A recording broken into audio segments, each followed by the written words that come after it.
どうもエルズと申します。今シーズン最後のレース前記者会見が行われました。角田選手はインタビューの中でチーム内の構想が激しい時期に加入しサポートを受けられなかったなどやりきれない思いも口にしていました。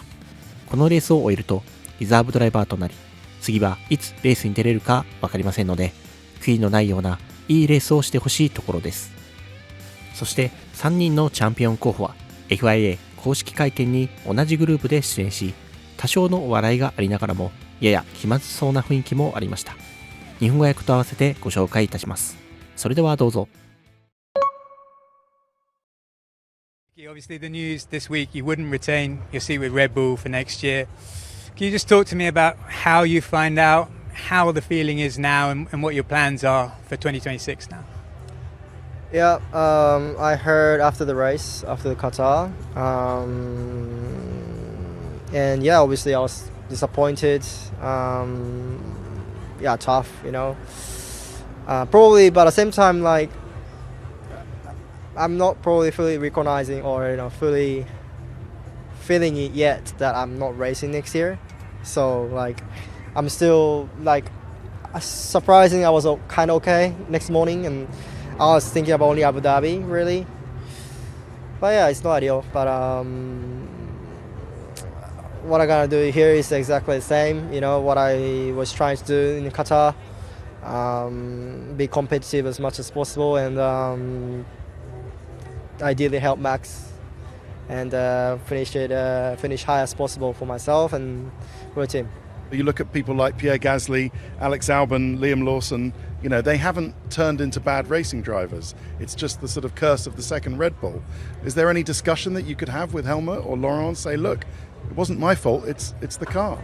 What I learned is like curse, but something that traditionally that Red Bull had it probably to. First of all, maybe Max being a best driver in the grid is not helping for second driver probably. You know what I mean? As a historic, because because normally he's fighting for championship, and team wants to prioritize the guy who fighting for championship. That's normal. So I guess that's completely understandable. But that might force a little bit, being a little bit difficult, more pressure moments for the second driver. But at the same time, especially towards the end, I started to feel more support from the team. And I mean, for my situation, probably was jumping into this team almost in the time that internally having a war probably. That was pretty difficult, but also almost one of the tightest field in the grid didn't help. Yeah. Maybe I was exiting Q1 sometimes, and he was most of the time he was in Q3 obviously, and top 3 or whatever. So if you look at that result, it looks bad, but at the same time, if you just look at the gap consistently, I was second half. I can't remember last time I was behind him 5 tenths behind or 4 tenths and a half behind, which probably what this kind of stage struggles at last few years. So I'm proud of what I've done, and I'm sure things will go in the right direction for next year as a whole team. Great to see you all. Let's kick things off with this. Tell us about your preparations and how you're going to approach the season finale. Lando, perhaps we could start with you. Sure. Same as every weekend. Yeah, nothing changed. Of course, a lot of not a lot, just some reviews of last weekend. Like the same after every weekend, really. Just review what went on.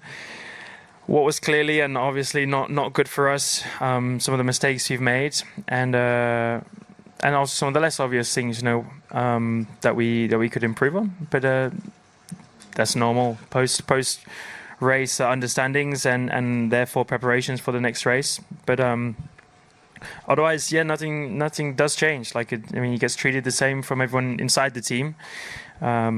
Just more excitement, I guess, for everyone at the same time. So, but apart from that, the work and how you approach it all remains the same.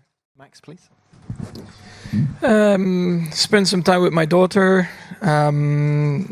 Figured some stuff out for GT3 for next year. Figured out some stuff for my sim team as well. Planning for next year. So, yeah, just pretty straightforward stuff. Before arriving here, to be honest. Thank you. Oscar? I mean, I wasn't organising GT3 teams, but played some paddle, and yeah, just treated it like normal. Obviously, there's not that many days in between. Had a marketing day, so that was good fun, and that's been about it. All right. Tom Slade, Federación Spain. Question for all three drivers. This week, everyone is giving their opinions on who they think it will win the championship. I think we've been asking all the other drivers who they think will win the championship. So let me ask you three. Who do you think it takes that trophy?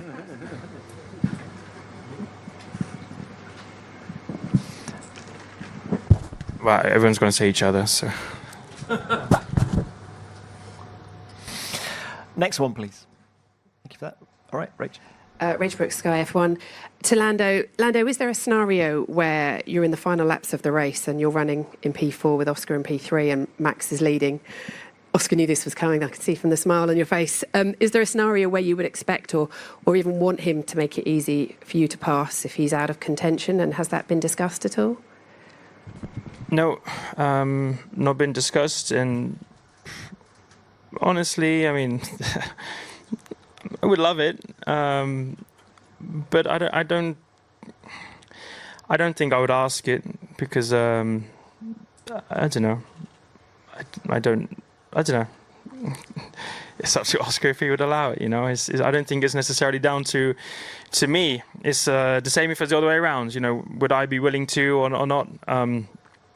Personally, I think I would, just because I feel like I'm always like that, and that's just how I am. But it's not really up to me, and I'm not going to ask it. I don't want to ask it because I don't think it's necessarily a fair question.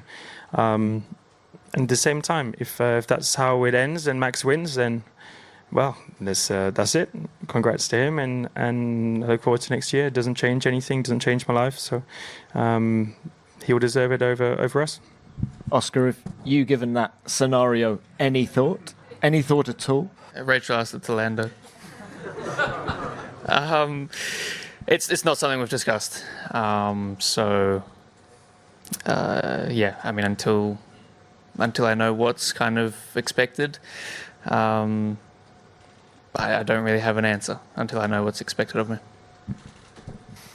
Okay, thank you for that. いかがだったでしょうか。チャンピオン候補の3人はどのようなレースとなるでしょうか。特にマクラーレンは2台ともチャンスがあるだけにチーム内の作戦が難しいところです。カタールの時のように判断ミスをしてしまいかねないリスクもありそうで、フェルスタッペンは心理的には有利な状況なのかもしれませんね。どのような結末を迎えるのか見てみましょう。最後にルクレール、ハジャー、ラッセルの3人には誰がチャンピオンになると思いますかという意地悪な質問がありました。それぞれどのように答えたのかをご紹介させていただきます。World title showdown this weekend. Who do you think is going to be the world champion come Sunday night? I don't know. Again, I've changed my mind so many times this year. I thought it was Oscar, then I thought it was Max, then I don't know. I probably think it's going to be Lando. 12 points is still significant. So if nothing big happens to Lando, I think Lando will take it. All right. That world title showdown on Sunday. Who do you think is going to be champion? Lando. Okay. Thank you very much. Yeah. Good luck. Final one. World Lando. champion. Lando. All three for Lando. Okay. また今後も F1 に関しての情報をまとめた動画を制作していく予定です。継続するためにもぜひいいねやチャンネル登録をお願いいたします。インタビューの内容について、また動画の感想などコメントでいただけると嬉しいです。それでは。